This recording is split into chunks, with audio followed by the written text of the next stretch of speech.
We've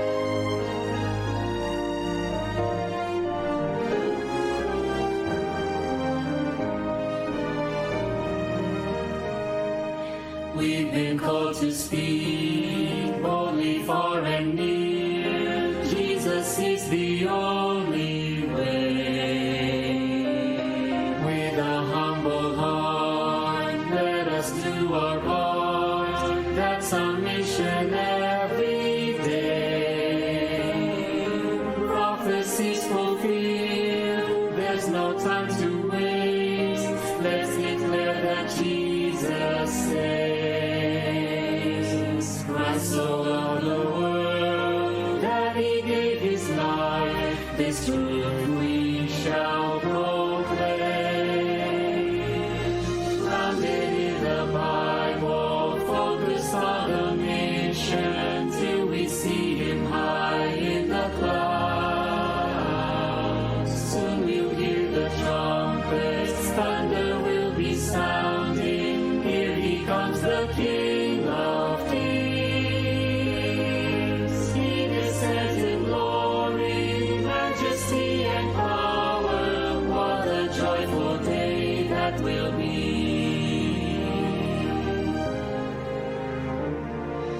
We've been called to pray for the latter rain and to walk in unity. Hand in hand we stand all across the land, preaching for the world to see. He's the great I am, He is Lord of lords, worthy of our highest praise. Wonders will be seen as the Spirit leads, if only we remain. Grounded in the Bible, focused on the mission till we see Him high in the clouds. Soon we'll hear the trumpets, thunder will be sounding. Here He comes, the King of Kings. He descends in glory, majesty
Hello? God bless morning po, Sound Pastor check. Seth. Okay, narinig po Brother Melvin. Malinaw po. Opo, malinaw po, malinaw. Praise the Lord. Ayan. Good morning po sa ating lahat mga kapatid. Magandang umaga po at purihin ng Panginoon tayo muling nagising sa umaga pong ito. Ayan, nakikita ko na po yung ilan po sa ating pong mga participants. At sa lahat po ng nag-join po sa atin sa Facebook, sa YouTube, welcome po sa ating pong God First Morning sa umagang ito. Nais ko pong ipakilala po sa inyo ang mga gaganap po sa ating pong programa sa umagang ito. Para po sa ating pong Bible reading, ang manguna po sana ay si Brother Aaron Anolacion, pero po sabi po niya ay may challenge po siya sa kanyang signal po ngayon. So baka po meron pong gusto pong mag-volunteer. Meron po bang from 31 people po dito po sa ating MS team? Sino pong gusto po magbasa po? Meron po ba? Sige po, kung wala po ay ako na lang po magbabasa. Tapos ang magbibigay po na reflections po natin ay sina Brother Moises Canlas. Ayan, nakita ko na po si Brother Moises. At si Brother Jonathan Maglonso. Ayun, nakita ko na rin po. At ang manguna naman po sa ating pong Jesus Wins Devotional ay instead po nakalagay po doon sa ating pong doon po sa program po natin, instead po na si Ma'am Merlin ay ito po yung pangunahan po ni Ma'am Richlyn Anchores or Ancores. I'm not sure po kung nababanggit ko ba ng tama ang apelyido po. Si Ma'am Richlyn, isa sa mga teacher po natin sa CLAA. At ang maglilid naman po sa Councils on Stewardship na devotional po natin sa umagang ito ay walang iba kundi ang ating pong pastor, si Pastor Raul Direcito. Ayan. So sila po ang ating pong mga worship leaders sa umaga pong ito. Bago po tayo magsimula ay hilingin natin ang basbas po ng Panginoon para po tayo po'y sama-samang pagpalain sa umagang ito. Tayo po'y manalangin. Dakila po namin Diyos, salamat po sa panibagong umagang ito na kami po ipinahintulot po ninyong maimulat ang aming pong mga mata at kami po ay makagising sa araw po na Sabat na ito. Salamat sa kapayapaan, salamat sa kapanatagan na dulot ng inyong pong presensya na nadadama po namin sa umagang ito. Nawa na sa aming pong pagsambang ito maging katanggap-tanggap po nawa, kabanalin ng aming mga puso at kaisipan at inspire niyo po kami through the Holy Spirit at pangunahan niyo po ang lahat po ng mga worship leaders po namin sa umagang ito. Nawa po ang dobleng takal po ng banal na spirito, talinuhan, palakasan, ipagkaloob po sa lahat po ng makikibahagi. At ganoon din po sa mga makikinig. Ang inyo nawang pangangasiwa ang siyang aming pong maranasan hanggang sa makompleto po namin ang aming pong pagsamba sa umagang ito. Salamat po na hindi rin din ang aming panalangin, hiniling din namin ang inyong kapatawaran sa aming mga pagkukulang at pagkakasala kung kami katanggap-tanggap na haharap sa inyo pong harap. Banal na luklukan ng awa. Ito po ang aming dalangin sa matamis sa pangalan ng aming Panginoong Hesus. Amen. Amen. Amen. Amen. Tayo po ay magbabasa na po sa umagang ito. Meron po bang gustong baka meron na po gustong mag-volunteer? Sige po, kung wala na po, tayo po ay Pastor, ako muna, magbabasa Pastor. na. Ano po? Ako po. Sige, Brother Melvin. Sige po. Okay po. Sige po, Brother Melvin. Thank you Okay, po. tayo po ay magpatuloy, mga kapatid. Sa Ezra chapter 6, muling natuklasan ang utos ni Cyrus na magkagayoy nag-utos si Haring Dario at gumawa ng pagsasaliksik sa Babylonia sa bahay ng mga aklat na kinalalagyan ng mga kasulatan. Sa Ekbatana, sa palasyong nasa lalawigan ng Media, isang balumbon ang natagpuan na doon nakasulat ang ganito. Isang tala. Nang unang taon ni Haring Ciro, si Haring Ciro ay nagbigay ng utos tungkol sa bahay ng Diyos sa Jerusalem, hayaang muling maitayo ang bahay, ang lugar na kanilang pinag-aalayan ng mga handog, at dinadala ang handog na sinusunog. Ang taas nito ay magiging 60 siko at ang luwang nito ay 60 siko, na may 3 hanay ng malalaking bato at 1 hanay ng kahoy. At ang magugugol ay babayaran mula sa kabangyaman ng kaharian. Gayon din, ang mga kagamitang ginto at pilak ng bahay ng Diyos na inilabas na ni Nebuchadnezzar sa templo ng nasa Jerusalem ay dinala sa Babylonia, ay isauli at ibalik sa templo na nasa Jerusalem. Bawat isa ay sa kanyang lugar at ilagayin mo ang mga iyon sa bahay ng Diyos. Kaya't ngayon, Tatinay na tagapamahala ng lalawigan sa kabila ng ilog, Starbosnai, at ang iyong mga kasamang tagapamahala na nasa mga lalawigan sa kabila ng ilog, lumayo kayo. Hayaan ninyo ang gawain ng bahay sa bahay ng Diyos at na ito ng Diyos. Hayaan ninyo muling itayo ng tagapamahala ng mga Hudyo at ng matatanda ng mga Hudyo ang bahay na ito ng Diyos sa lugar nito.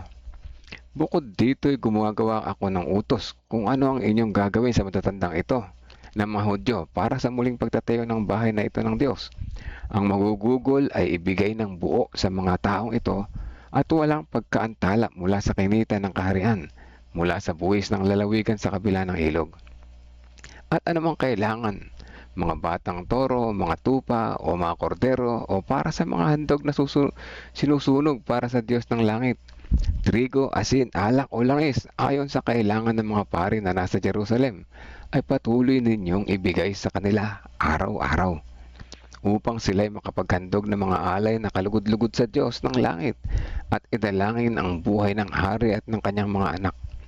Gayon din ako'y gumagawa ng utos na sino mang bumago ng kautosang ito, 1 biga ang huhugutin sa kanyang bahay at siya'y tutuhugin doon, at ang kanyang bahay ay magiging tambakan ng dumi. Ang Diyos na siyang gumawa upang makapanirahan ang kanyang pangalan doon, nawa ibagsak ang sinumang hari o bayan ang mag-uunat ng kanilang kamay upang ito'y baguhin o gubain ang bahay na ito ng Diyos na nasa Jerusalem. Ako ang si Dario ang gumawa ng utos, ipatupad ito ng buong sikap. Itinalaga ang templo.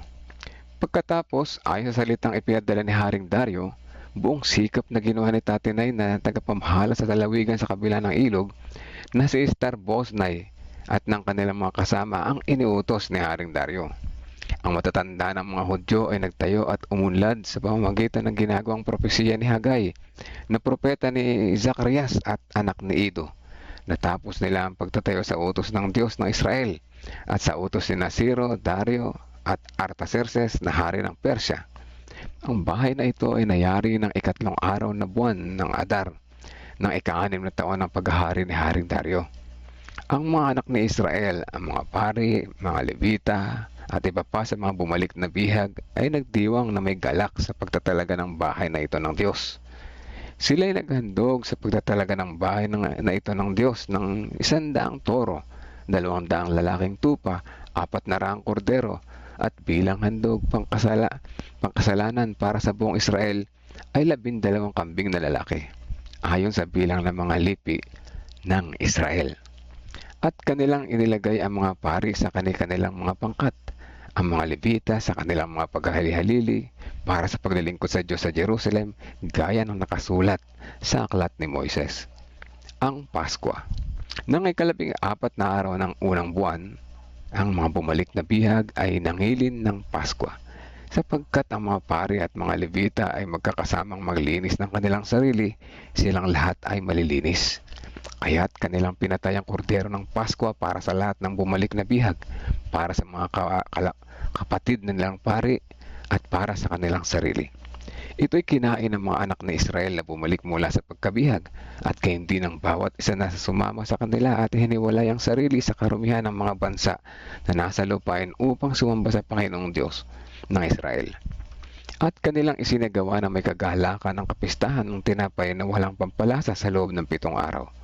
Pinasaya sila ng Panginoon at ikiniling sa kanila ang puso ng hari ng Assyria, kaya't kanyang tinulungan sila sa paggawa ng bahay ng Diyos, ang Diyos ng Israel. Yan po ang talatang ating binasa. Purihin ang Panginoon. Amen. Amen. Amen. Amen. Ayun. Amen. So, praise God po. Thank you, Brother Melvin, sa pagbabasa po ng ating pong devotional reading for this morning. Bigay po natin ngayon ang pagkakataon sa mag-reflect. Unahin po natin si Brother Moises. God first morning po, Brother Moises. Happy God first morning po, Pastor Seth at ating mga God first morning family. Magandang umaga po, happy Sabat. Sa tanong na ang sabi rito, ano ang nangyari? Sa Ezra, Kapitulo 6, ang pinagpatuloy at natapos ng mga Hudyo ang muling pagtatayo ng Templo sa Jerusalem. Matapos hanapin ni Haring Dario ang Siro sa muling pagtatayo ng templo at nang matapos ang templo sila nagdiwang ng Pasko bilang pasasalamat po sa Diyos. Bakit ito nangyari? Ang sabi po sa tanong, nangyari po ito dahil tapat ang ating Diyos sa kanyang pangako. Sila ay muling mahahango sa kaalitin. Dahilan din sa kanyang pinili na mga pinuno o mga hari at mga propeta tulad ni Hageo at Zacarias upang ikayati ng mga tao na tapusin ang naturang templo. Makikita sa Ezra at hanggang 12. So ano ang dapat mangyari? Sabi po sa tanong. Dapat magpatuloy ang bayan ng Diyos sa pagtalima at pagtitiwala sa Kanya. Ang templo ay dapat na gamitin sa tunay na pagsamba at paglapit sa Diyos. Dapat ding magkaisa ang mga tao sa gawa ng mga gawain ng Diyos na iiniyatang sa bawat individual.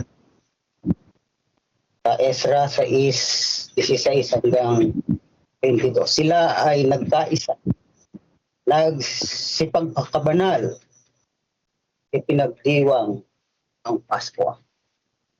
So ang aking tugon sa umagang ito ay magiging masunurin ako at magiging tapat sa gawain anuman ang mangyari kahit ano pa man ang dumaang pagsubok. Magtitiwala ako sa Diyos at sa kanyang mga pangako. Magpapasalamat at sasambahin siya ng buong lakas, buong puso, buong pag-iisip at buong alay. At nais ko din pong idagdag na ito po ay isang patuparan ng inihula ni Daniel sa Daniel 9:24-27. Ito po yung 70 weeks, ano? O yung 490 years o 490 days. Dito nagsimula po ang bilang yung muling itayo ang templo, no? Na sa iniutos hari.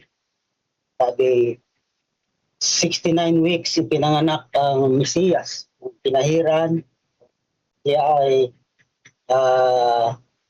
ipinako naman sa Kuros, dumating yung 70 weeks o yung 490 years. Pinako siya tapos. Ang kanyang kamatayan nang siyang katuparan at katapusan ng mga offering o mga handog doon po sa lumang pan. Magandang umaga po at maraming salamat po. Amen. Amen. Amen po. Amen po, Brother Moises. Salamat po sa iyo pong reflection. So, ang nakuha ko po dun ay titiwala at pagpatuloy sa ating pananampalataya, ay susuko, pasalamat kahit napakahirap na sitwasyon. Pagandang mga paalala po yan para sa atin. Salamat po sa inyo pong reflection, Brother Moises. Morning po sa inyo. Thank you po. Sa mga gusto po mag-reflect, no? Kung tayo po ay nahiya magsalita, pwede po tayo sa chat. At kung gusto niyo naman po magsalita, mamaya po ay ibibigay natin ang pagkakataon sa inyo after po ng pangalawa nating magbibigay ng reflection.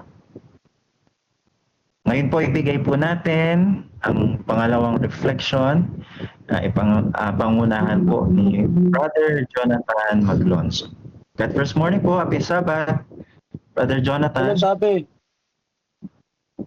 Happy Sabbath po and happy God first morning mga kapatid ko. Yun. Base po sa ating guiding question, guideline question, ang chapter po ng Esdra Kapitulo 6 ay kagaya po natin napakinggan kung ano ang nangyari. Dito po ay itinalaga muli ang pagtatayo po ng templo ng Jerusalem sa pangasiwa nga po ng dalawa na si Zerubabel at ni Jesua.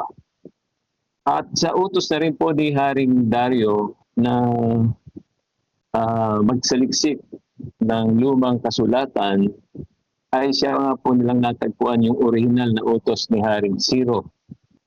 Alam niyo po ba yung mga kaaway pa mismo ng mga Israelita ang lumapit kay Haring Dario upang isumbong sila. Ngunit ang naging tugon ni Haring Dario po dito ay hindi lang sila pinahintulutan, kundi nag-provide pa sila ng pondo para maitayo po ang templo sa pagkuha nila sa mga buwis. Ano po?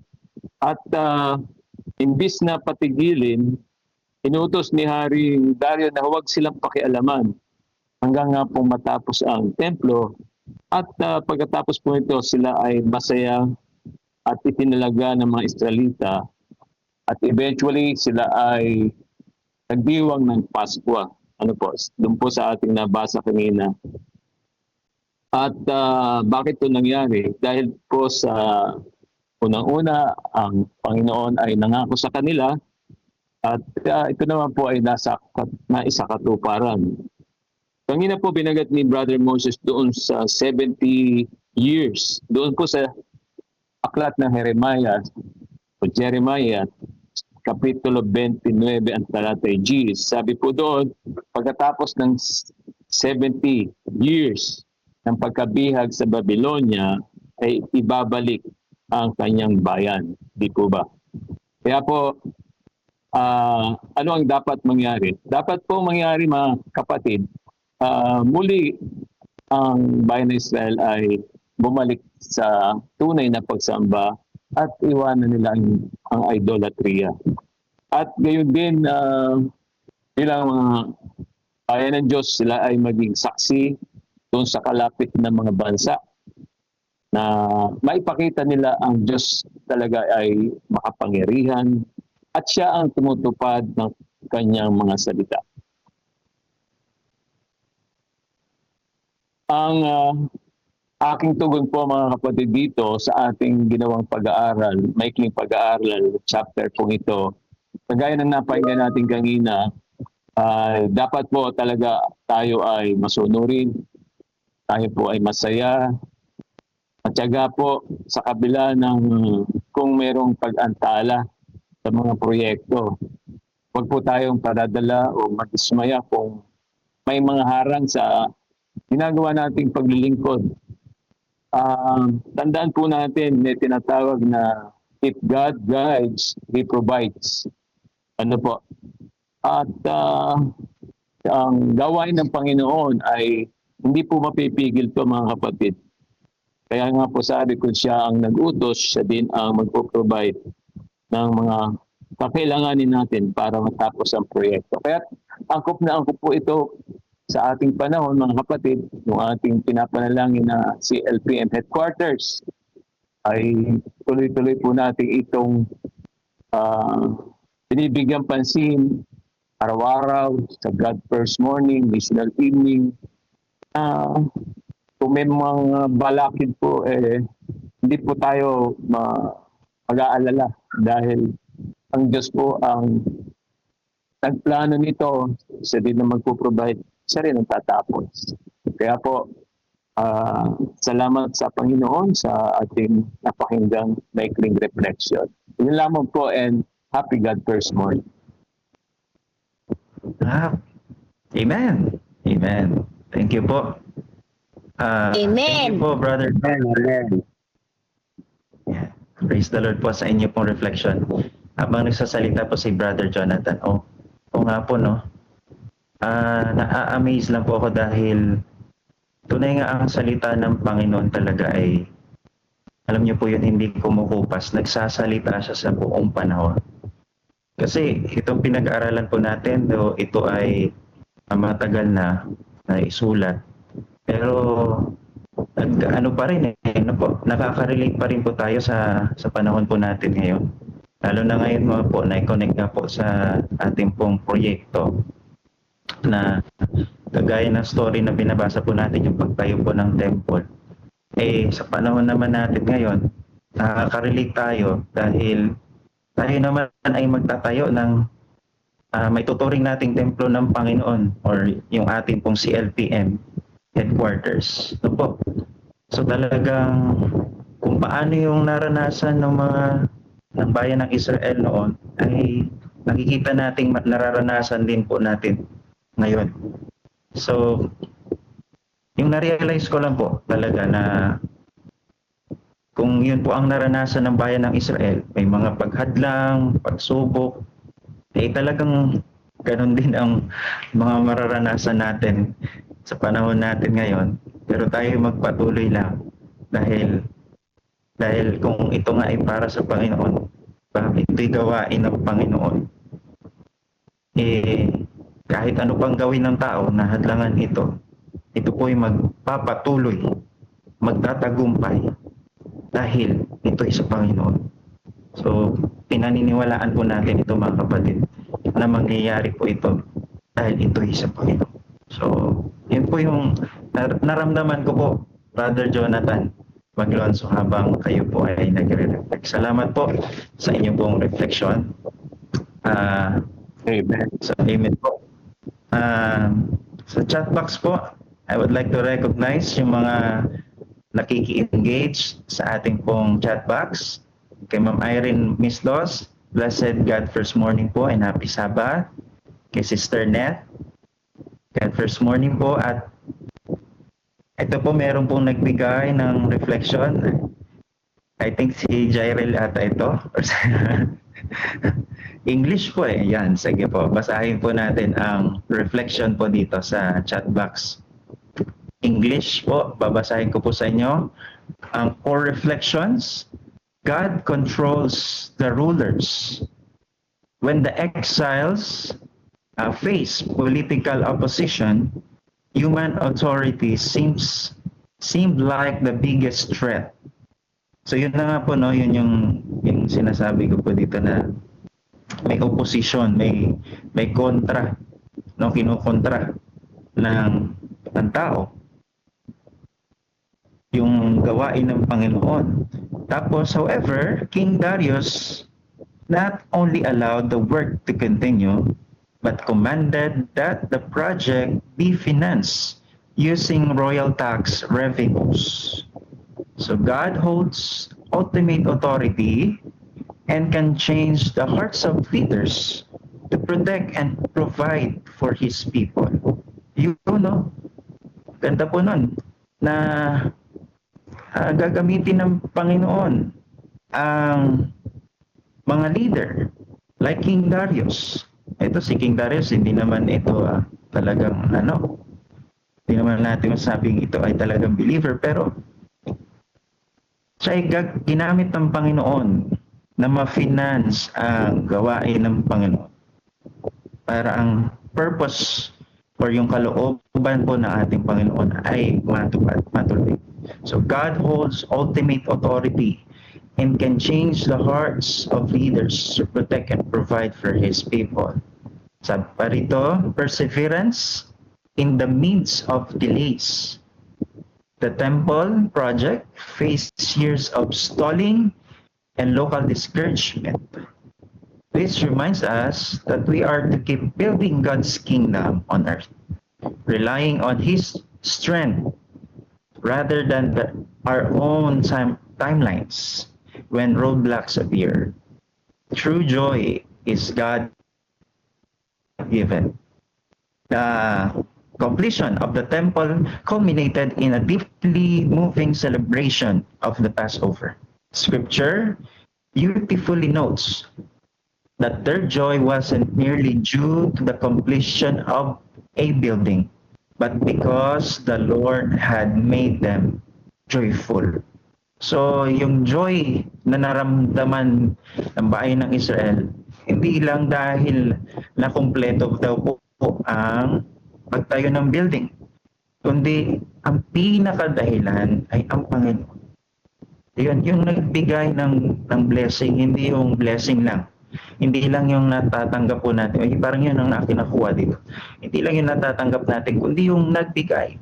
Siya yung talagang tunay na joy natin, yung kasiyahan po natin, mga kapatid. This demonstrates that spiritual peace and happiness are ultimately gifts from God. Ayun. So, application in daily life. Ano po ang application? When you feel overwhelmed by opposition or stalled by life's delay, remember the historical truths of Ezra chapter 6. God is fully committed to defending His people and providing for His household instead of relying on your own strength to overcome challenges. Pray for His guidance, trust in His provisions, and find rest in the joy He freely offers. Ayan. Thank you po dito sa reflection po natin. Amen po, no? So yung joy, yan, Brother Jairel, yan. Yung joy po natin ay talagang nanggagaling po sa Panginoon. Wala na pong iba, mga kapatid. Yes po, tayo ay mapapasaya ng mga natatanggap natin, pero ang talagang totoong kasiyahan natin ay ang Panginoon. At dahil may Panginoon tayo, may kasiyahan tayo na hindi natin matutumbas sa kasiyahan pwede pong ibigay ng mundong ito.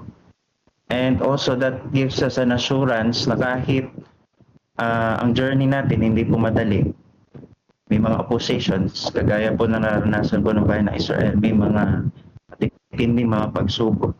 But we have an assurance dahil meron tayong Diyos. Kaya pa rin natin umiti. Kaya pa rin nating maglingkod na masaya. Tama po ba, mga kapatid? Kahit na sinusubok tayo, kaya pa rin nating umiti. Amen. Amen. Sana na, kahit hindi kayo naka-open ng camera ay nakikita natin ang inyong mga ngiti na kahit ang dami pong mga pagsubok tayo pinagdadaanan sa paglilingkod natin sa Panginoon.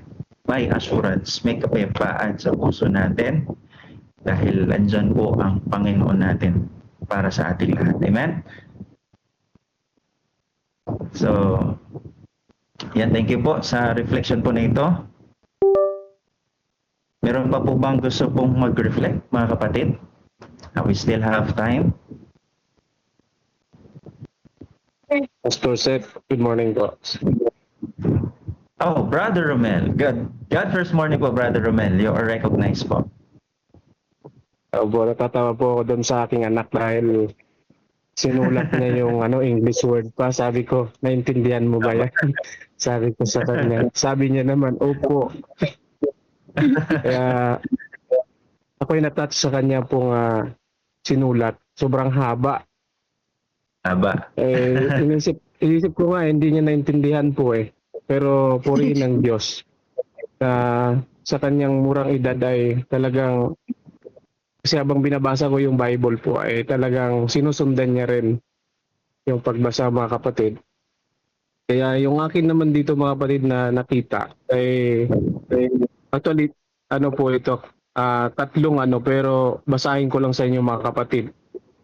Sabi po dito, kahit ang mga hadlang ay ginagamit ng Diyos para sa kanyang plano. Kaya alam natin mga kapatid na ang mga hadlang ay talaga yan ay naniniwala tayo, yan po ay bahagi ng pagtatayo ng iglesia. At nakita natin na ang mga oposisyon ay may mga maraming plano yan mga kapatid, pero minsan nasusunod, minsan hindi. At alam na natin yan, pero minsan natutuloy pa rin talaga ang magandang plano ng Diyos. Kasi alam naman natin na lagi po yan sila kabahagi. Yun lamang po ang ating isipin diyan mga kapatid. At ang pangalawa, ang Diyos ay nagbibigay ng tagumpay. Alam mo, kahit may hadlang mga kapatid, tayo'y naniniwala na ang Diyos pa rin po ay magbibigay ng tagumpay pag tayo po ay sama-sama pa rin tutulong sa gawain yan. Kaya ang pangatlo, nakita ko po yan, hindi ko na elaborate mga kapatid kasi wala nang oras. Ang pangatlo dyan ay may hatid na kagalakan ang pagsusunod. Kaya nakita naman natin mga kapatid, kapag tayo lahat ay sumunod, doon natin lagi na si-celebrate yung kagalakan sa huli. Yan din po ang nangyari sa bayan na ito ng Israel.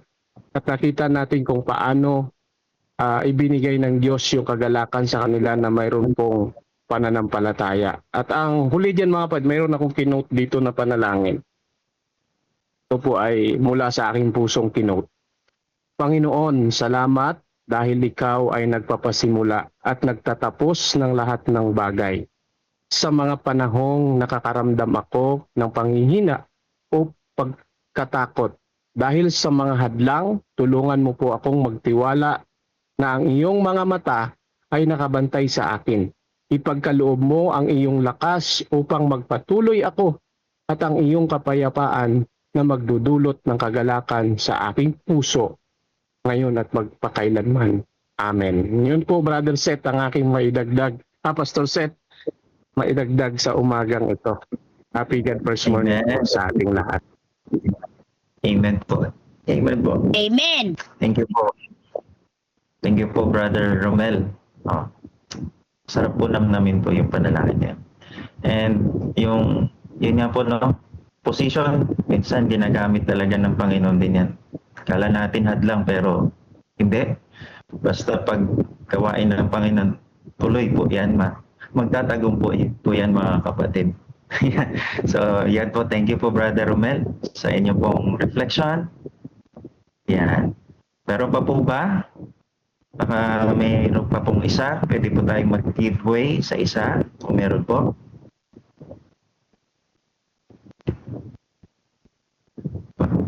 Medyo tahimik ang bayan ng Diyos. Sige po. So, kung wala na pong magre-reflect po, ay doon na po natin tatapusin ang ating pong Bible reading po sa umagang ito. Brother Melvin, pwede po ba ninyo i-close po ito sa prayer? Tayo po ay Pastor, narinig mo ako? Yes po, yes po. Ayan, meron. Sige. Let's pray po mga kapatid. Amang banal na makapangyarihan sa lahat. Salamat po sa umaga na ito na kami ay muli mong sinamahan sa aming Bible reading. Pinaramdam mo sa amin na iyong pagmamahal sa pamamagitan ni Haring Dario na iyo rin namang ginamit upang magpatuloy ang iyong gawain doon sa kanilang kapanahunan sa pagtatayo ng templo.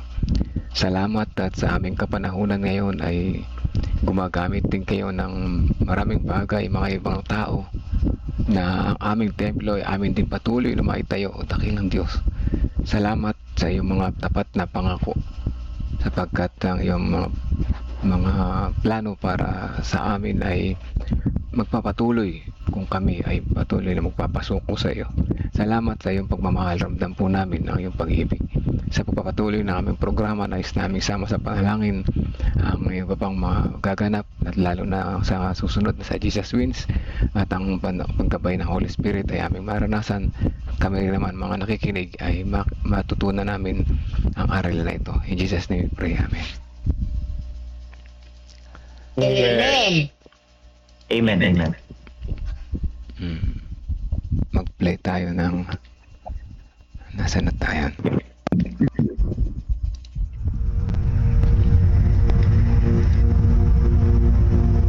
Pagkatapos bumalik ni Jesus sa langit, naiwan sa kanyang mga alagad ang dakilang tungkulin na dalhin ang ebanghelyo sa buong mundo. Puspos ng banal na espiritu, ang mga lalaki at babaeng ito ay buong tapang at kapangyarihan na ipinangaral ang mensaheng kanilang natanggap at abutin ang lahat ng sulok ng mundo.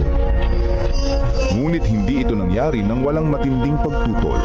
Una mula sa mga Hudyo at pagkatapos mula sa pamahalaang Romano. Maraming Kristiyano ang nanatiling tapat hanggang kamatayan. Tiniis ang pagpapahirap at kahihiyan sa harap ng mga masayang manood sa Circus Maximus at Colosseum sa Roma at sa buong imperyo. Gayunpaman, ang dugo ng mga martir ay naglatag ng daan para lalo pang lumaganap ang ebanghelyo. Pagkalipas ng mga taon ng pag-uusig ng mga emperador ng Roma, isang emperador na nagkangalang Constantine ang nagpahayag ng kanyang pagtalima sa Kristyanismo noong 312 AD. Naging tanyag ang Kristyanismo, ngunit kasabay nito ay pumasok din sa simbahan ang maraming paganong kaugalian at simbolo, lalo na sa Roma. Ang obispo ng Roma ay unti-unting nagkaroon ng higit na kapangyarihan at autoridad at nagsimulang tutulan at usigin ang mga taong kumikilala kay Jesus lamang bilang ulo ng iglesia at tumatanggap sa Biblia lamang bilang pinakamataas na pamantayan ng katotohanan. Upang makatakas sa lumalalang pag-uusig, ang tunay na bayan ng Diyos ay umatras patungo sa mga liblib na lugar ng Europa. Sa hilagang Italia, ang mga Waldenses ay nagtago sa mga kabundukan. Marami ang pinatay ngunit patuloy na nagningning ang liwanag sa kadiliman sapagkat ang Diyos ay nananatiling may kontrol. Siya ay nagbangon ng mga lalaking tulad ni Wycliffe, Hus, Tyndale, Luther, Calvin at Zwingli upang tumindig para sa katotohanan. Ipinaglaban nila ang Biblia lamang, pananampalataya lamang, at si Kristo lamang. Noong 1798, sa katuparan ng propesiya sa aklat ni Daniel, ang kapangyarihang panrelihiyon at pangpolitika ng simbahang Romano ay pansamantalang nabawasan nang alisin ni General Berthier si Pope Pius VI sa kanyang trono. Kasunod nito, nagkaroon ng malaking pagkagising sa interes tungkol sa mga propesiya ni Daniel at marami ang naniwalang malapit nang bumalik si Jesus. Sa Estados Unidos, pinangunahan ng Baptist preacher na si William Miller kasamang daang-daang ibang tagapangaral ang pagtuturo tungkol sa pagbabalik ni Kristo noong 1844. Subalit nang hindi bumalik si Jesus noong 1844, masusing pag-aaral ng Biblia ang nagbigay liwanag sa isang maliit na grupo na ang ministeryo ni Kristo sa makalangit na santuaryo ang dahilan ng kanilang matinding kabiguan. Natuklasan nila sa Biblia na ang ikapitong araw ay Sabat na itinalaga ni Jesus para sa kanyang bayan. Unti-unti nilang naumawaan na ang kanilang misyon ay ipangaral ang mensahe ng tatlong anghel sa Apokalipsis 14. Bilang mga Seventh-day Adventist, ang layunin nila ay ipangaral ng may kapangyarihan ang walang hanggang ebanghelyo at ihanda ang mundo sa pagbabalik ni Kristo. Mahigit sa 160 years na ang lumipas, mga taong dumaan sa dalawang World War, maraming kampanyang militar, mga krisis sa ekonomiya, ang pagtaas ng ateismo at sekularismo at pagdami ng populasyon ng mundo. Dumami rin ang mga natural na kalamidad na pabalik-balik at lumalala. Sa panahong ito, ang misyon at mensahe ng iglesia ay mas may kabuluhan at mas agaran kaysa dati. Si Jesus ay malapit nang dumating at ang mundo ay dapat na maihanda. Maghanda sa pagsalubong sa Diyos. Amen. Amen. Amen. Amen po. Okay, so kayo po, ibigay natin ang pagkakataon sa mag-lead po ng ating pong devotional na Jesus Wins, si Ma'am Richlyn. Ano po ba ang bigkas ng pangalan, apelyido niya, Ma'am? Anchores? Anchores po. Anchores. Anchores, ayan. Sige, Ma'am. Ma'am Richlyn, take it away po. God bless po. Thank you po, Pastor. Happy God First Morning po sa ating lahat. Ang title po ng ating pong devotional ay Ang Kanyang Habag. At ang ating pong key text ay matatagpuan sa Juan 11, 11:35. Kahabagan, isang damdamin ng malalim na simpatya at kalungkutan para sa ibang tao na tinamaan ng masamang kapalaran na sinasamahan ng pagnanais na maibsan ang pagdurusa. Sigurado akong naranasan mo na ito. Naranasan ko na rin. May luha habang dumadalo sa libing, bumibisita sa ospital o nanonood ng balita. Ang sakit ng makitang nagpapaalam ang mga magulang sa anak o ang pangangailangang maibsan ng pagdurusa ng mahal sa buhay at ang kawalang kapangyarihan sa kakulangan nating baguhin ang mga pangyayari. Ngunit si Jesus ay may kapangyarihan para baguhin ang mga bagay-bagay, kaya bakit siya umiyak? Magandang tanong. Matapos makipag-usap kay Maria, tinanong ni Jesus kung saan nila inilagay si Lazaro. Sabi po sa John 11:28-34. Ang susunod na talata ay siyang pinakamaikling talata sa Biblia. Umiyak si Jesus, talatang 35. Ang salitang Griego na ito ay iba sa salitang ginamit para sa pag-iiyak sa ibang bahagi ng kwentong ito. Ang iba ay malalakas na nagdadalamhati. Si Jesus ay tahimik na umiiyak. Dito lamang ginamit ang terminong ito sa buong bagong tipan. Naantig siya sa kalungkutan ng lahat. Alam niya kung ano ang kanyang gagawin, ngunit naapektuhan siya ng pagdurusa ng sangkatauhan. Binigyang kahulugan ng mga Hudyo ang mga luha ni Jesus bilang pagpapahayag ng kanyang pag-ibig, ayon po sa talatang 36. At ito nga ay totoo. Ang kanyang mahinahong pag-aalaga para sa mga nagdadalamhati ay maliwanag, ngunit hindi ito ang tanging dahilan kung bakit siya umiiyak. Alam ni Jesus na ang sakit ay resulta ng kasalanan. Maraming pagdurusa ang dulot ng kaaway ng Diyos. Sa aking paboritong aklat maliban sa Biblia, The Desire of Ages, mababasa natin na sa sandaling iyon, nakita niya na sa kasaysayan ng mundo simula sa kamatayan ni Abel, na ang labanan sa pagitan ng mabuti at masama ay walang tigil. Tumingin siya sa mga darating na taon at nakita ang pagdurusa at kalungkutan, luha at kamatayan na magiging bahagi ng mga tao. Ang kanyang puso ay tinaga ng kirot ng pamilya ng tao sa lahat ng panahon at sa lahat ng lupain. Ang mga pasakit ng makasalanang lahi ay mabigat sa kanyang kaluluwa at ang bukal ng kanyang mga luha ay nabasag habang nagnanais siyang maibsan ang lahat ng kanilang pagdurusa. Oo, umiyak si Jesus para sa atin. May kahabagan si Jesus at naapektuhan siya ng ating mga pagdurusa. Kahit na alam niya na sa lalong madaling panahon ay aalsin niya ang kamatayan, sakit at kasamaan minsan at magpakailanman. Ayon po sa Apokalipsis 21 verse 4, maging matatag, nagwagi si Jesus. Ayan, so yan po ang ating pong Amen. devotional sa umagang ito. At ang reflection ko lang po sa ating pong nabasa ay alam po natin na sa mundo pong ito marami po tayong nararanasan iba't iba pong mga paghihirap, maging mga bagay na nakakasakit po sa atin pong damdamin. Tayo po ay nawawala ng mga mahal sa buhay, maging ang ating pong mga kakulangan sa pangangailangan, nakaka-experience po tayo ng mga rejection at marami pa pong iba. At ipinaalala din po dito sa atin na tayo po ay namumuhay sa mundong punong-puno po ng mga sakit at kaguluhan at namumuhay rin po tayo sa mundo na wala po tayong kasiguraduhan. Pero isa po yung sigurado na sa kabila po ng nararanasan po natin ito na napakaraming bagay ay hindi po tayo nag-iisa. At sa napakagandang bagay po na ito, masarap po sa pakiramdam na malaman po natin na meron pong isa na pinapakiramdaman po niya kung ano po yung nararamdaman po natin at willing po siya na tulungan po tayo at ito po ay ang ating pong Panginoon. Masakit po para sa kanya na makita po na tayo po ay nagdurusa, na nararanasan po natin itong mga bagay na to dahil po sa kasalanan. Ngunit handa po siya dahil po sa kanyang habag ay alam po niya yung ating pong nararamdaman at handa po niya tayong tulungan kung tayo po ay lalapit po sa kanya. Dahil siya rin po mismo ay naranasan po niya kung ano po yung nararanasan po natin. Kaya pinapaalala po niya sa atin na tayo po ay maging matatag at tayo po ay nakakasigurado na bagaman nakakaranas po tayo ngayon ng pagpighati or marami pong sakit, ay kaya po natin ito sa tulong po ng ating pong Panginoon.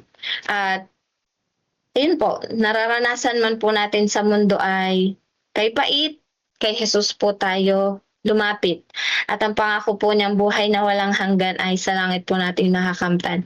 Doon po ay alam po natin wala po tayong luha at magiging karamdaman. Tayo po ay liligaya po sa ating piling ng Panginoon magpakailanman. At dito man po sa lupa ay puno po tayo ng bagabag. Gaya po ng Panginoon, tayo rin po ay magpakatatag. At yung pananagumpay po, yun po yung hangad po ng Panginoon para po sa ating lahat. At tayo po ay kanyang sasamahan. Salamat po sa habag po ng ating pong Panginoon. Yun lamang po at magandang umaga po sa ating lahat at happy Sabbath. Amen. Amen. Amen. Amen po, Ma'am Rich. Pwede niyo po bang i-close po ito sa pamamagitan ng prayer? Sige po, tayo pong lahat ay manalangin. Amang banal, Diyos na dakila at makapangyarihan ka po sa lahat, ibinabalik po namin sa inyo ang pinakamataas na papuri, pasasalamat at pagsamba sa araw na ito. Ikaw po, Panginoon, na banayad sa pagkagalit at sagana sa kagandahang loob. Kami po ay lumalapit bilang makasalanan, ngunit dahil po sa inyo pong biyaya, kami po ay patuloy na pinapatawad at tinatanggap. Lubos po kami nagpapasalamat, Panginoon, sa mga pagpapala, sa biyaya, sa pag-iingat po, sa pagmamahal at sa pag-provide po ng aming pong pangangailangan. At ganoon din po, Panginoon, sa habag na patuloy po nagpapalakas sa amin sa kabila ng kahinaan dahil sa mga nararanasan po namin sa mundong itong makasalanan. Kami po, Panginoon, ay nagpapasalamat na kami po ay inyo pong sinasamahan at tinutulungan sa lahat ng mga bagay. Pagpalain niyo po ang bawat isa sa amin at tulungan po kami na patuloy na ipagkatiwala sa inyo ang lahat ng mga bagay. Pagpalain po kami, Panginoon, sa araw ng Sabat na ito at tulungan po na kami po ay amin po ito mapaging banal. Puspusin po kami ng banal na Espiritu, Panginoon, at patuloy po kami patawarin kung saan po kami nagkulat na kasala sa pangalan ni Jesus. Amen. Amen. Amen. Amen. Amen. Amen. Kayamanan at kalusugan. Sinasabi na ang buhay ay may dalawang bahagi. Sa unang bahagi, ginugugol natin ang ating kalusugan upang makamit ang ating kayamanan. At pagkatapos sa huling bahagi ng buhay, ginugugol natin ang ating kayamanan upang subukang bilhin muli ang ating kalusugan. Ang Seventh-day Adventist Church ay pinagpala ng maraming prinsipyo ng kalusugan na direktang mula sa atong lumikha. Nagpapatakbo tayo ng mga klinika, ospital, klase tungkol sa malusog na pagluluto at health retreats na nagpapabago sa buhay ng libu-libong tao araw-araw. Kay laking pribileryo na makita ang panibagong kalusugan at pag-asa sa mga mukha ng ating mga kaibigan, pasyente at kliyente habang natututo silang sundin ang mga batas ng Diyos sa kalusugan. Karamihan sa atin ay hindi namamalayang alam ang mga batas ng ating lumikha sa ehersisyo, sikat ng araw, masustansyang nutrisyon, pahinga, espiritualidad, tubig, sariwang hangin at marami pa. Gayunpaman, ang pagiging abala sa pagtatrabaho upang bayaran ang ating mga gastusin sa pamumuhay at ang pagtatapos lamang ng mga deadline ng buhay ay maaaring minsan ay pilitin ang mga malulusog na pagpipilian sa likuran. Kumusta ang balanse ng iyong buhay? Sapat ba ang iyong pagtuon sa iyong kalusugan? Gustong-gusto ko ang pagbati ni Apostol Juan sa kanyang mga kaibigan at ito rin ang aking panalangin para sa iyo. Idinadalangin ko na guminhawa ka sa lahat ng mga bagay at maging malusog kung paanong gumiginhawa ang iyong kaluluwa. 3 Juan 2. Kay gandang balanse ng kayamanan, kalusugan at espiritualidad. Panawagan.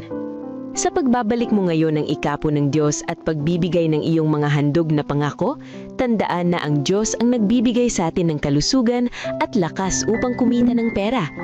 Pag-isipan ng may panalangin ang mga prinsipyo ng kalusugan ng Diyos at isipin kung ano ang maaari mong gawin upang sundin ang mga batas ng kalusugan ng ating lumikha ng mas malapit para sa kanyang kaluwalhatian. Salamat sa iyong matapat na pagbibigay ngayon. Sa pagbabalik natin ng ating mga ikapo at pangakong handog, ay ilagay natin sa huli ang ating mga hangarin at unahin ng Diyos. Amen. Amen. Amen. Amen.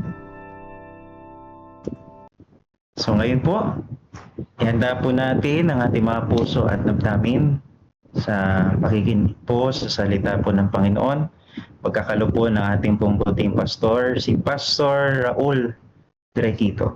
Pastor, God first morning po and happy Sabbath. Happy Sabbath, Pastor Seth. Iyon, Pastor, sige po. Happy Sabbath po sa lahat po, mga kapatid ko. Happy God first morning. At purihin na maguli ang ating Panginoong Diyos sapagkat sa oras na ito ay atin naman pong makikita ang kabutihan sa atin ng ating Panginoong Diyos. Ang reflection ko po, mga kapatid, sabat binasa ko po ito nakaraan, ito po ay magmumula sa The Handicap of Riches, mula po sa chapter 30, Ellen White, mula po sa aklat ng Councils on Stewardship. Ako po ay may mga bagay na natutuhan mula po sa aklat pong ito, mga kapatid. At sabi nga, mga kaibigan, tinignan ko yung ibang mga kapahayagan ng aklat na ito. Ito pala, mga kapatid, ay hindi lamang tumutukoy sa panahon nila Ellen White, kundi ang tinatawag The Handicap of Riches, ito pala ay tumutukoy hanggang sa panahon po natin ngayon. Sa Old Testament, sa New Testament, sa panahon po ni Ellen White, at sa panahon po natin ngayon, yung aral mula sa Handicap of Riches, ito po ay isang walang kupas na babala sa lahat ng henerasyon, mga kapatid, mga kaibigan.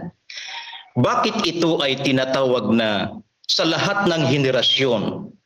Ang sabi rito, mga kapatid, ang may panganib sa labis na pagmamahal ng kayamanan. Ating bibigyan pansin, ito palagi na pong nating naririnig sa ating pong mga programa, sa ating pong God First Morning.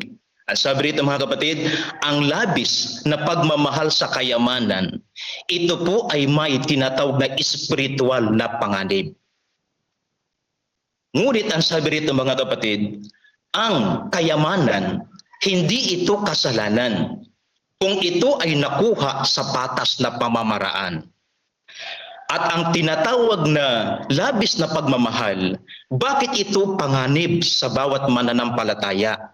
Ang sabi rito, mga kapatid, mga kaibigan, ito pala ay tinatawag na bitag din. Sabi niya kanina, ang nakuha ko po doon sa Handicap of Riches, ito po ay bitag. Ito po ay tinatawag na pabigat. Ito po ay panganib. Ito po ay balakid. Ito po ay hadlang. Sa halip na ito po, mga kapatid, ay tinatawag na biyaya na galing saan? Sa ating Panginoong Diyos. Kaya kung ating bibigyan pansin, mga kapatid, ang labis na pagmamahal sa kayamanan, ulitin ko po, ito po ay tinatawag na bitag, pabigat, mga kaibigan, ito po ay balakid, ito po ay hadlang. At ito po, mga kaibigan, ay delikado. Sa halip na ito sana ay tinatawag na bendisyon o kaya tinatawag pong itong biyaya. Bakit ito hadlang? Sa panahon ho nila, sa panahon ho ni Ellen White at sa panahon ho natin ngayon. Ang sabi rito mga kapatid, pandaraya ng kasakiman. Alam po natin ng pagmamahal sa tinatawag na kayaman na labis-labis, ugat ito ng kasalanan. Ano pa? Pagkawala ng pokus sa langit. Sa halip na mag-focus tayo sa darating na kapanahunan, kundi nakapokus lamang ho tayo sa pansamantalang adhikain ng tao. Ano pa? Pagiging makasarili, selfishness. At lalo tigit, pag-ibig sa tinatawag na salapi, mga kaibigan.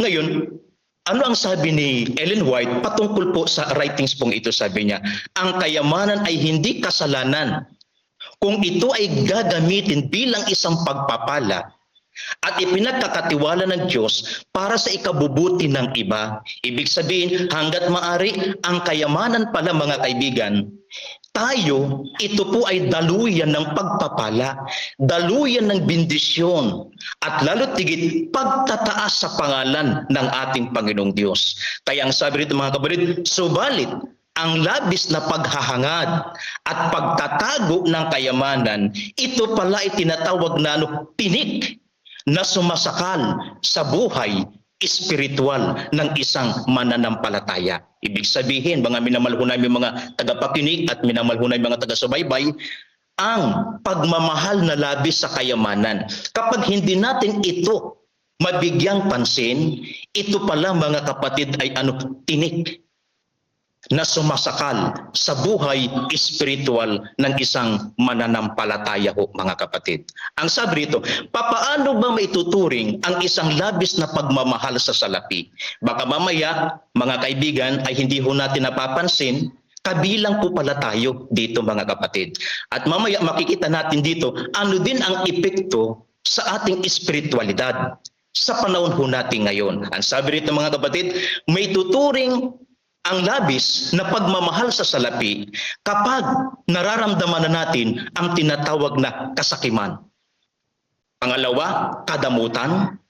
At yung tinatawag na pagtitiwala sa sariling kakayahan, liban at higit sana na magtiwala tayo na ito po mga kapatid ay bendisyon at ito po ay pakinabang ng bawat isa at lalo tigit pakinabang sa pagtataas ng gawain ng ating Panginoong Diyos. Ngayon ang sabi niya rito mga kapatid na aking pang nakita, ano ang epekto sa mga mananampalataya kapag tayo ay narito sa ganitong sitwasyon? Ang sabi rito mga kapatid, galing ito sa ating pong manunulat, sabi niya, paralisasyon ng isip. Ibig sabihin, kapag ang tao nabuhay, mga kapatid, sa isang buhay na mas minahal niya ang pananalapi kaysa sa ating Panginoong Diyos, sabi niya, napaparalisado.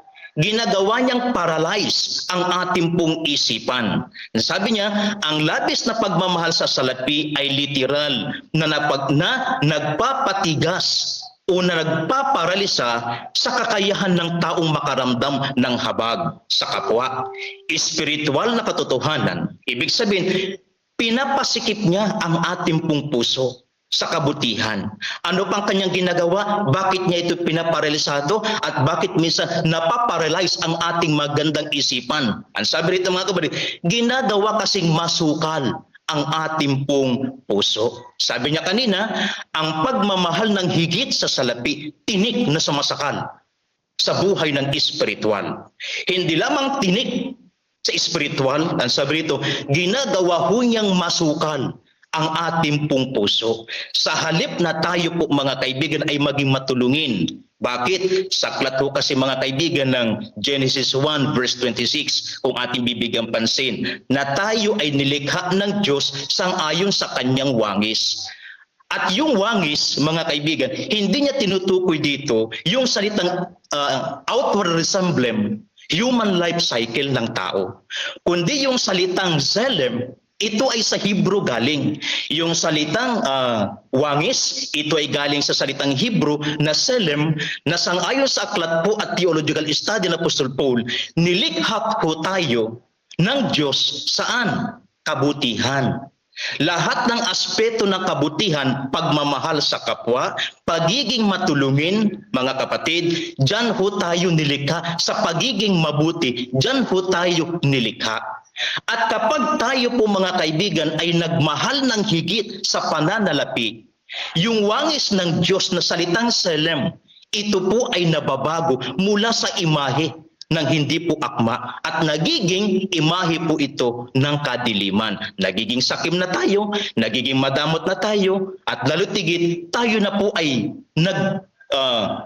nagtitiwala sa ating sariling kakayahan sa halip na magtiwala sa kakayahan at kabutihan ng ating Panginoong Diyos, mga kapatid. Aside sa tinatawag na ginagawa niyang paralasado yung ating pong pag-iisip. Ano bang kanyang ginagawa? Ang sabi rin mga kaibigan, Ellen White, sabi rito, a grasping desire for great riches absorbed their minds and heart, and they committed idolatry. Anong tinutukoy niya dito yung pangalawa? Ang sabi rito, kapag ang paghahangad ng yaman ang kumukonsumo sa lahat ng oras ng tao, atensyon, ito pala mga kapatid ay nagiging Diyos na po natin. Ang perang ito, ang tinatangkilik na ito ay nagiging Diyos ng bawat isa, mga kapatid. Ibig sabihin, kapag yung paghahanap buhay natin, di naman po masama ho yan. Pero kapag yung ating paghahanap buhay para kumita, pero napipinsala yung ating ugnayan, pero napipinsala yung ating pong relasyon sa ating Panginoong Diyos, na mas higit. Ang sabi rin ni Ellen White, ito po ay nagiging pagsamba sa tinatawag na Diyos-Diyosan. Idolatry. Yung una, ginagawa niyang paralasado yung ating mabuting puso't isipan. At pangalawa, nagiging tayo po'y nagkakaroon ng tinatawag na idolatria. Ayan. Ngayon, ano po ang karagdagan pa sa akin pong nabasa bilang tinatawag na refleksyon mula po sa kanyang aklat po na ito? Merong tinatawag na danger ang labis na pagmamahal.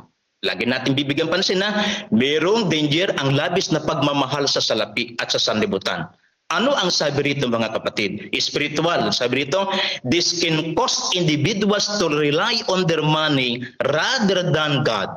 Ibig sabihin, sa halip na tayo po mga kapatid ay mag-rely sa kapangyarihan ng Diyos, tayo po ay nagre-rely sa atin na pong kakayahan.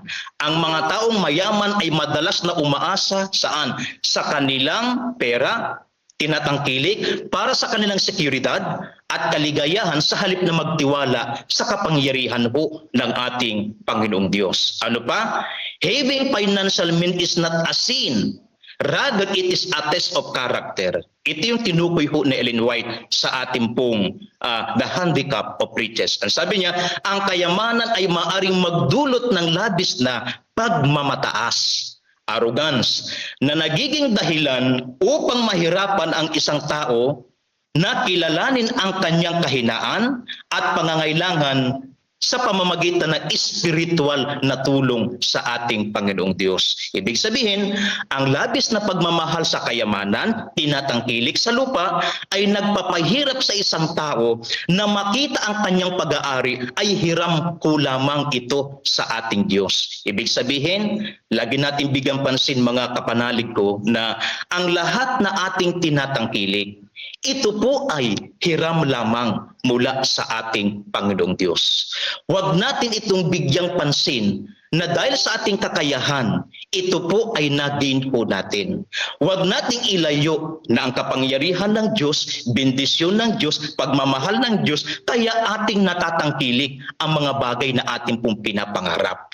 Sa bawat success ng ating pong buhay, dapat mga kaibigan, isipin po natin, bahagi po doon ang ating Panginoong Diyos. Ang sabi rito mga kapatid, because the wealthy are prone to trusting their material security, Jesus noted that it is incredibly difficult for them to enter in the kingdom of heaven.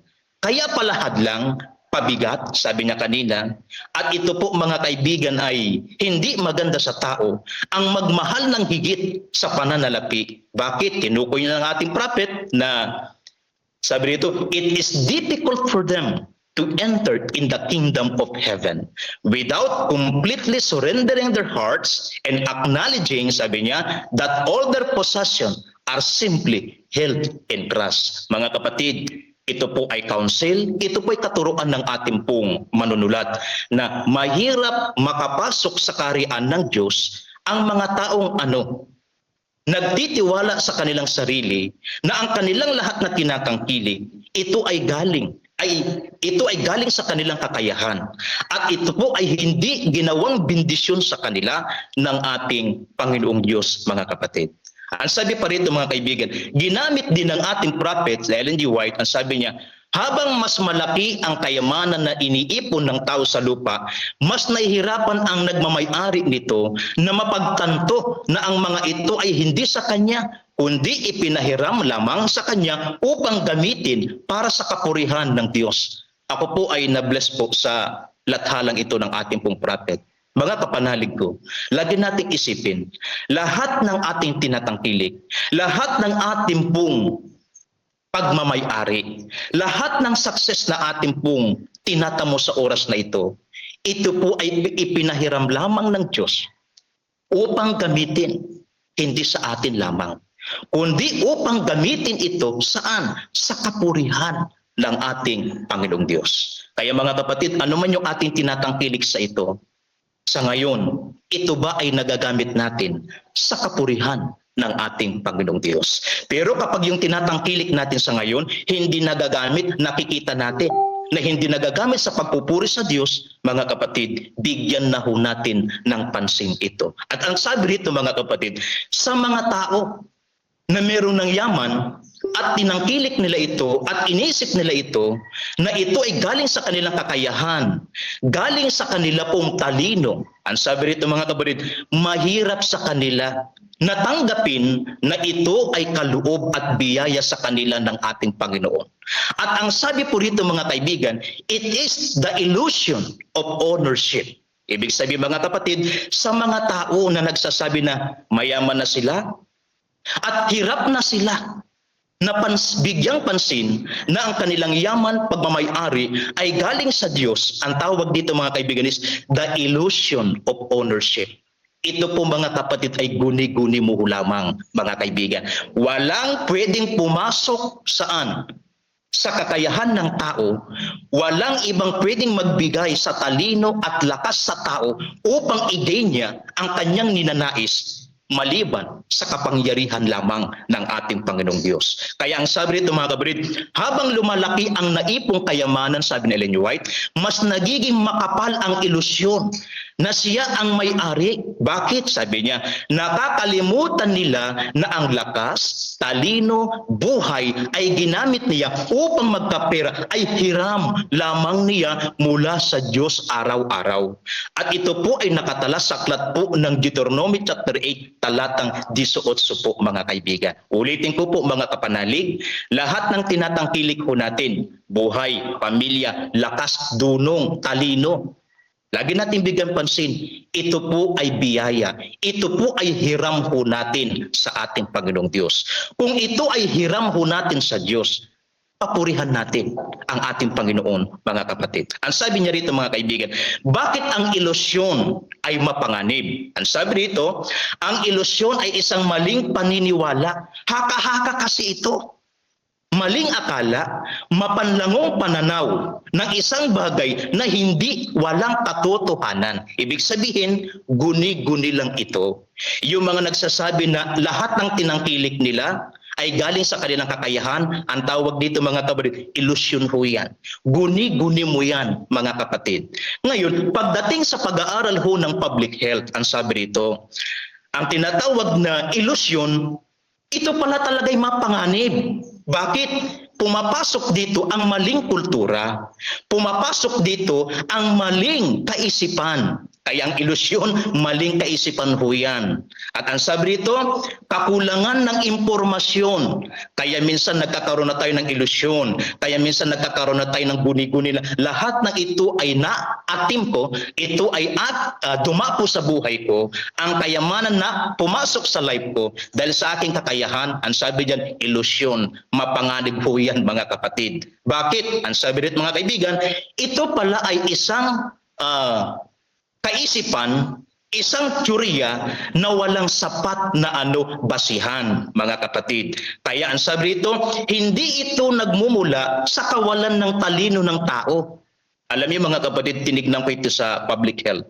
Kung ating bibig, yung ginamit na kasi dito ang tinatawag na kawalan ng talino ng tao. Tayong lahat ay may isip.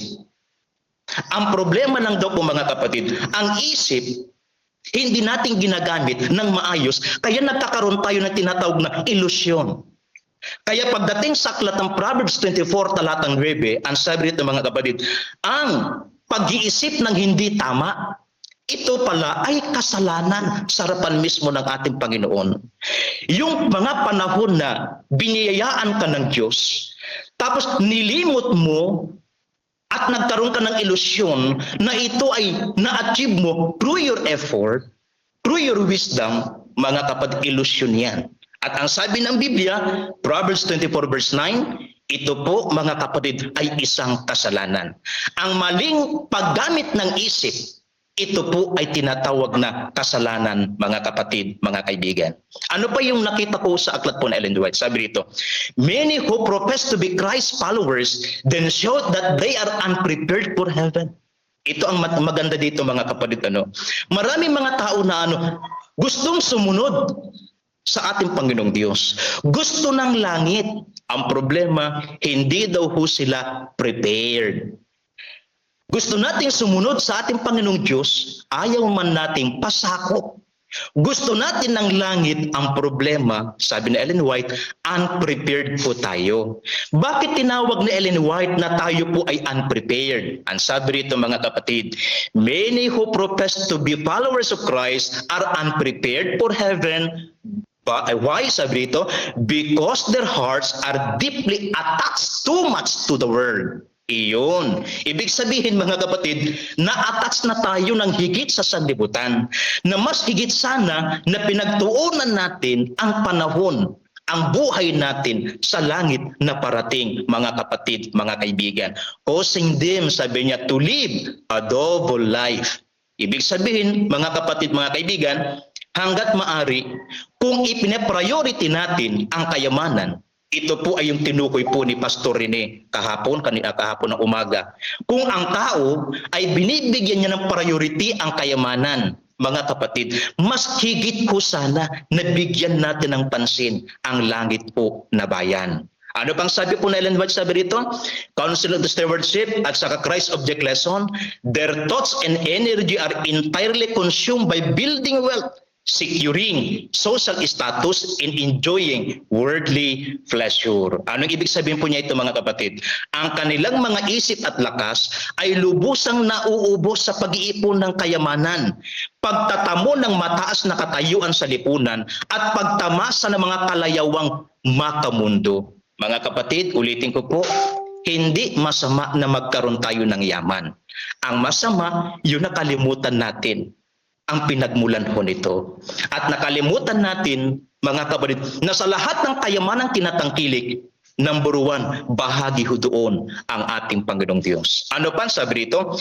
They perform outward religious duties. Bakit marami mga tao ang gusto ng langit, but according to Ellen G. White, mga kapatid, but they are not unprepared to receive heaven. Bakit? Ang sabi niya, they perform outward religious duties such as attending church. Okay na yon, singing, giving minimal offerings, but ang problema but their hearts and minds remain unchanged. Ito ang matindi dito mga kapatid, Kinakailangan mabago ang puso, mabago ang isipan, sang-ayon sa kaisipan ng ating Panginoong Diyos, mga kapatid. Ano pa? They view their money, time and talents as their own rather than as a gift loaned them by God. Mga kapatid, gusto natin ng langit, pero ang hirap makapasok doon kapag yung lahat ng tinatangkilik natin, hindi natin tinanggap na ito ay gift, regalo sa atin ng ating Panginoong Diyos. Kaya ang sabi rito mga kapatid, ginamit din ni Ellen White yung the rich young ruler, mga kapatid. They are willing to follow Christ only up to the point where it cost them their earthly security or comfort. Ano ang tinutukoy dito mga kapatid?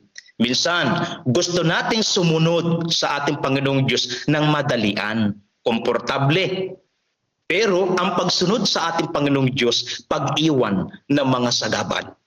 Ang pagsunod sa ating Panginoong Diyos, pag-iwan sa mga nakakasakal sa ating pong buhay.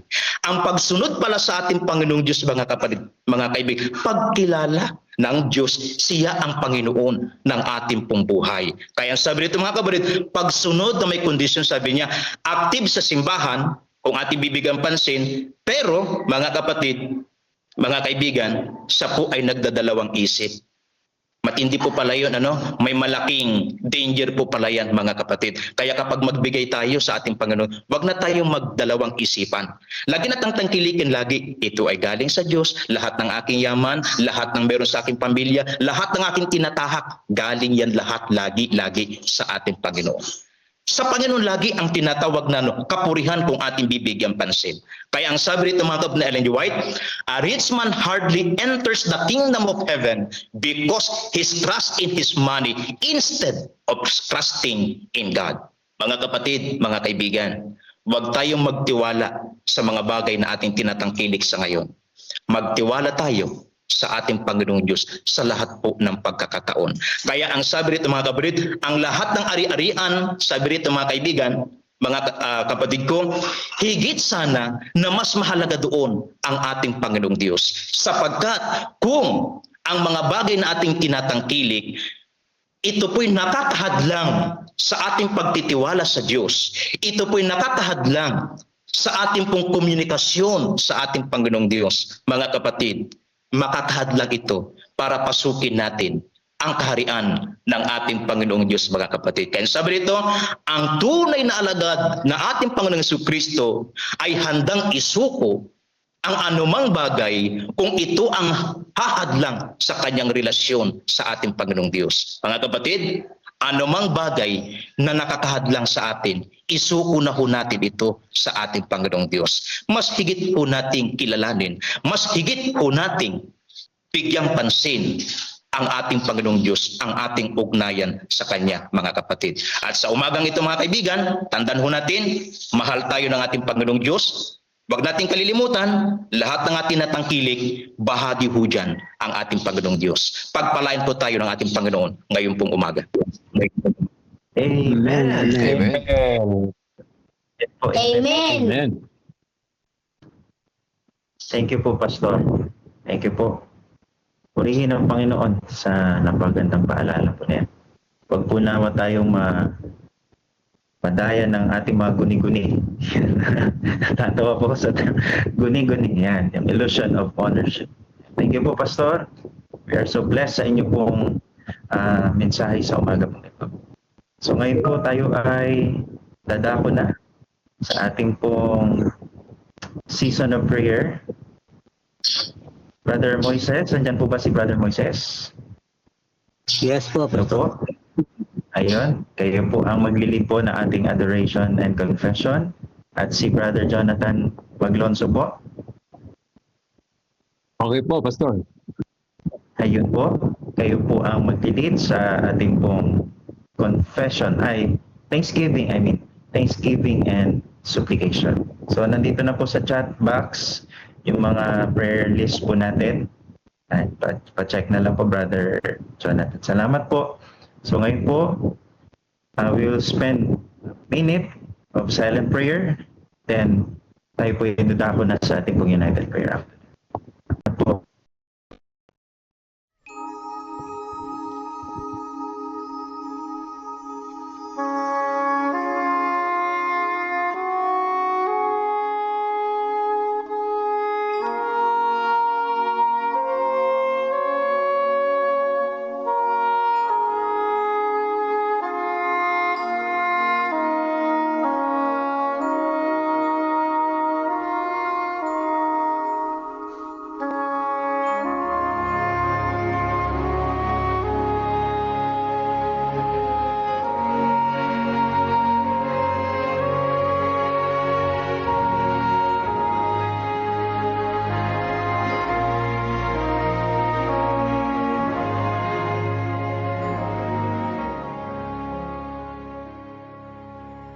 Ama po naming Diyos, Diyos ni Abraham, Diyos ni Israel, Diyos ni Ezra, na siya naming Diyos na pinananaligan,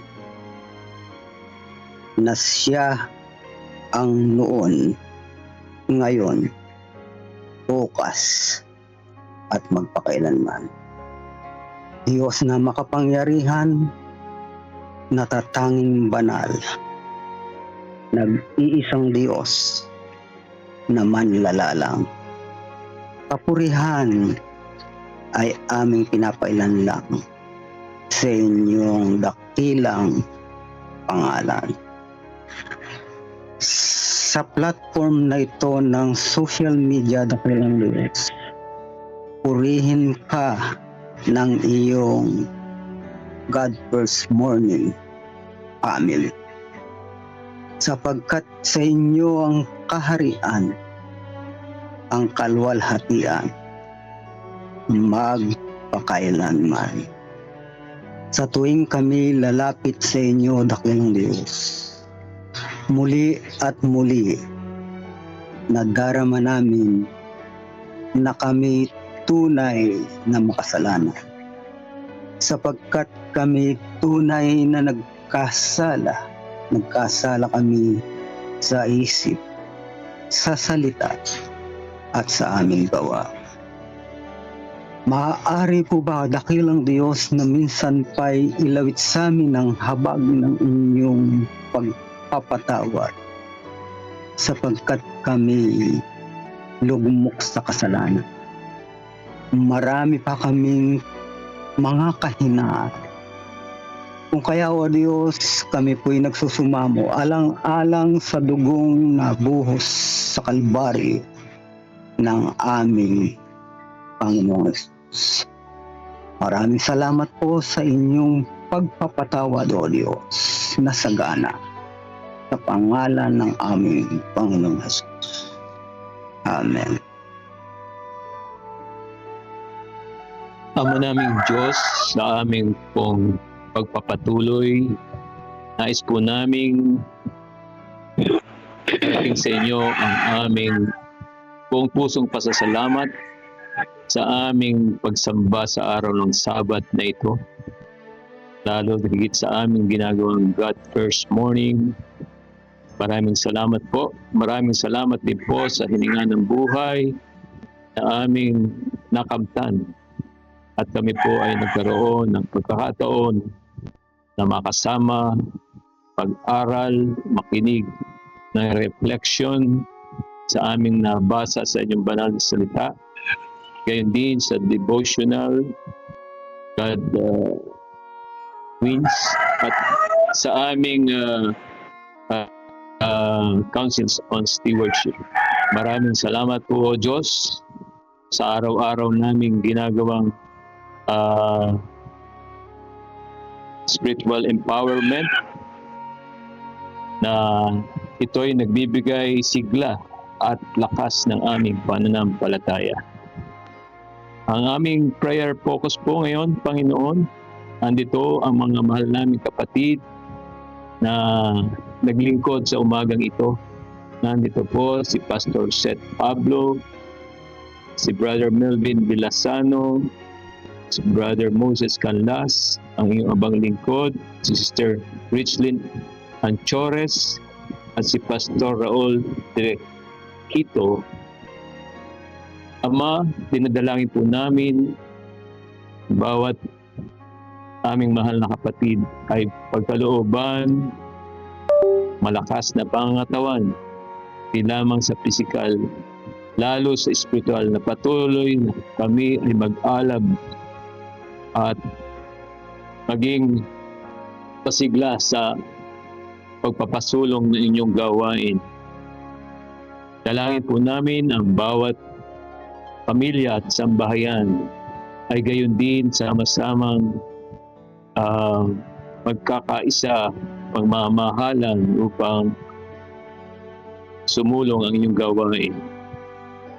Patuloy po naming dalangin, Ama, ang spiritual empowerment sa araw-araw, ang God First Morning and Missional Evening.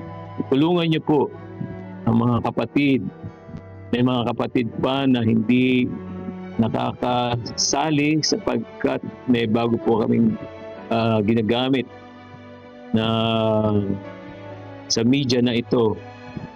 Nawa po sila po ay makasama namin sa mga darating na mga araw. Patuloy po naming inilalapit sa aming dalangin Ama ang Every Family a Builder. Kagaya po ng aming napag-aralan kanina, kayo po ang magtutustos, kayo po ang nagplano, at kayo rin po ang magtatapos ng proyektong ito. Tulungan ang mga bawat pamilya na patuloy na sumusuporta po sa pagpapatayo ng bantayog na ito, Ama. Ang dalangin din po namin, Ama, ang Disaster Church Training of Trainers na ito po ay gaganapin sa July 17 hanggang 19. Maaari niyo po ba, O Diyos, na patuloy na pagkalooban ng malakas na pangatawan, kaalam at karunungan ang mga kapatid namin na nangasisiwa ng proyektong ito. Andito din po, Ama, nais naming ilapit ang kasalukuyan at mga natapos ng mga pangangaral, ang mga crusade. Kagaya po dito sa lugar ng San Leonardo sa Gapan. Sa araw pong ito ito po ang huling araw. Nawa po maraming mga kaluluwa, mga kapatid na tatanggap sa inyo bilang personal at sariling tagapagligtas. At patuloy naming dalangin ang mga nasiwa, ang aming mga pastor, mga elder, mga kapatiran na nakasangkot dito. Patuloy niyo pong pagpalain sila, Ama. Ang nandito din po ang mga interes sa San Leonardo para sa baptism po sa araw na ito, Ama. Patuloy naming dalangin ang mga bagong tatanggap sa inyo o mababautismuhan. Maalagaan po ito at patuloy na ma-guide po sila hanggang po tumibay ang kanilang mga pananampalataya. Dito rin po sa Palapa at sa Upig Church ay ngayon din po ang tapos ng pangangaral. Patuloy naming dalangin ang mga kaluluwa na tatanggap na sila po ay inyong samahan, bigyan ng panibagong sigla at magpatuloy na mag-aral ng inyong mga salita. Dito rin po sa Kabatuan, Botolan, sa araw pong ito ay tatapos din po ang pangangaral. Sa Santa Lucia, San Miguel, Bulacan, kahapon po ay siyang natapos din sa Bunga, Karangalan, Nueva Ecija. Gayon din po. Salamat po sa mga pangangaral na nangyaring ito, O Diyos. Alam namin na hindi na kayo magluluwat at kayo ay malapit na bumalik. Kaya po, sa mga huling panahon na ito ay kami po ay nagtatalaga ng mga sarili namin na magamit sa inyong gawain at maisulong ang inyong banal na ebanghelyo. Ang LE Church-Based Publishing Ministry Seminar na ito po ay gaganapin sa isang buwan sa Baguio. Samahan ang mga kapatid na aming mga kolportor na dadalo dito at ingatan at ihanda ang pagdarausan at maging maayos po hanggang sila ay makamtan ng tagumpay. Nangangailangan din po ang Kamatis Mission Group sa DRT. Sila po ay naghahanap na mag-i-sponsor para po maitayo ang bahay sambahan doon. Sila po ay meron ng lote, meron pong panawagan sa ating lahat. At alam natin ang Banal na Espiritu ay ikilos upang mapakinggan ang panawagan pong ito. Narito po ang mga kapatid na may kahilingan sa kanilang kalusugan, kagalingan, at higit sa lahat, ang spiritual na kalakasan.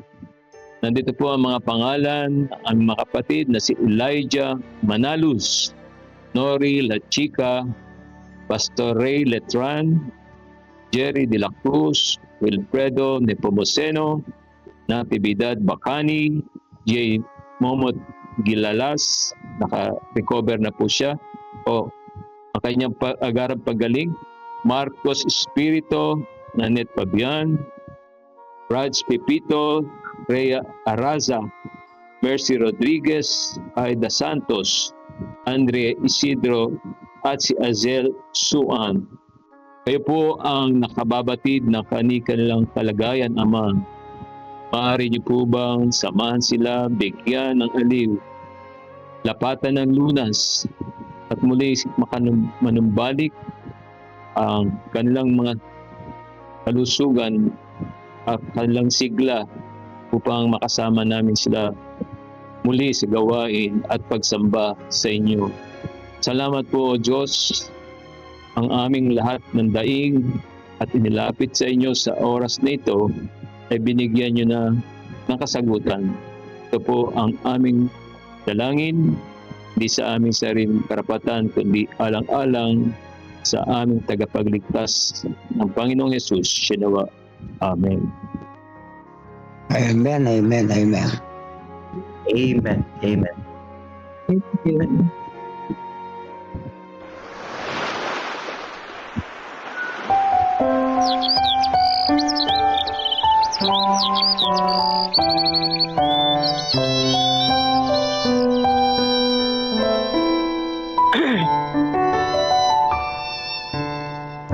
Kapag kay Kristo'y tayo'y magtatapat, sa lahat ng bagay ay magiging sapat. Sa bawat oras namang patnubay, tiyak na kakamtin walang hanggang buwan. Ang Diyos ay nangako sa mga taong tapat, sa lahat ng bagay ay magiging sapat. Atin siyang purihin sa lahat ng oras, awit ng pagluwalhati ating itaas, papurit walhati sa Kanya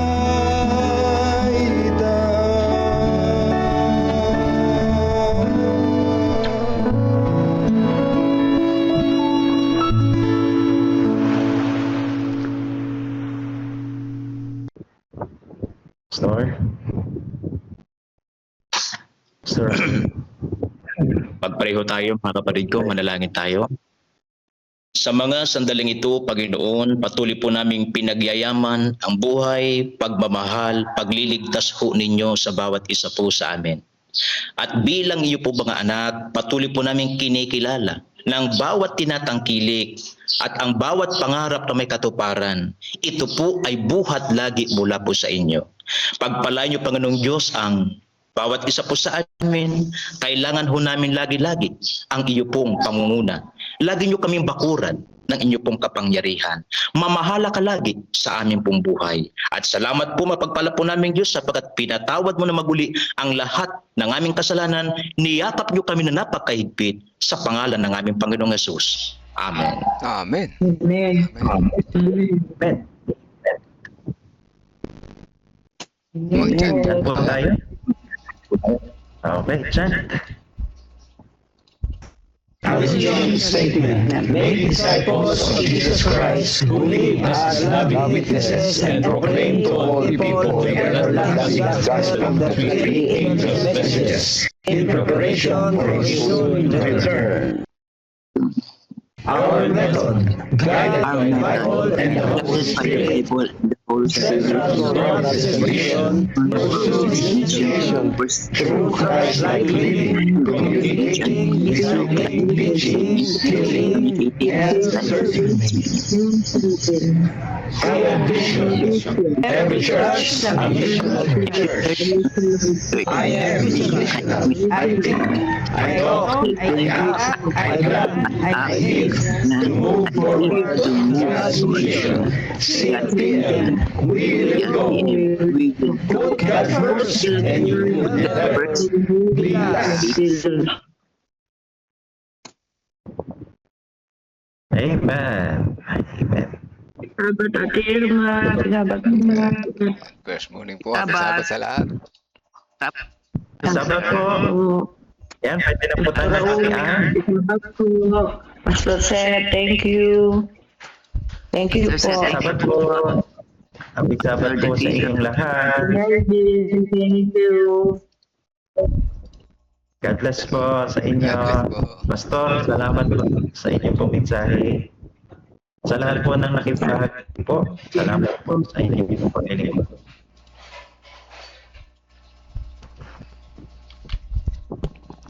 Ayan, at kaya po tayo ng maga para tayo hindi ma-late sa church, mga kapatid. Diba? Iyon. May ano po, may announcement po ang NECO maghapon from 6 to 6 p.m. Blackout. Dito pa sa atin yon, buong Nueva Ecija. Hindi ko po alam kung makapit yun sa inyo. Wag po tayo matakot sa brownout. Nagtutuloy po tayo kahit na walang ilaw. Ano po? At ganyan din, may announcement pero hindi naman nawala ng kuryente. Ganyan din mangyayari ngayon. Ano po? Salamat po sa lahat. Ayan, at Jairel, bilangan mo na. Saan ba si Jairel? Wala na yan. Wala natin si Jared. Sige po mga Pastor kapatid. Seth na lang bilang. Tayo ay mag-close na. In 5, 4, 3, 5, 4, 3, 2, 1. Bye-bye po mga kapatid. Bye. Bye. Bye po. Bye-bye, Brother Melvin. Bye-bye po. Bye-bye po.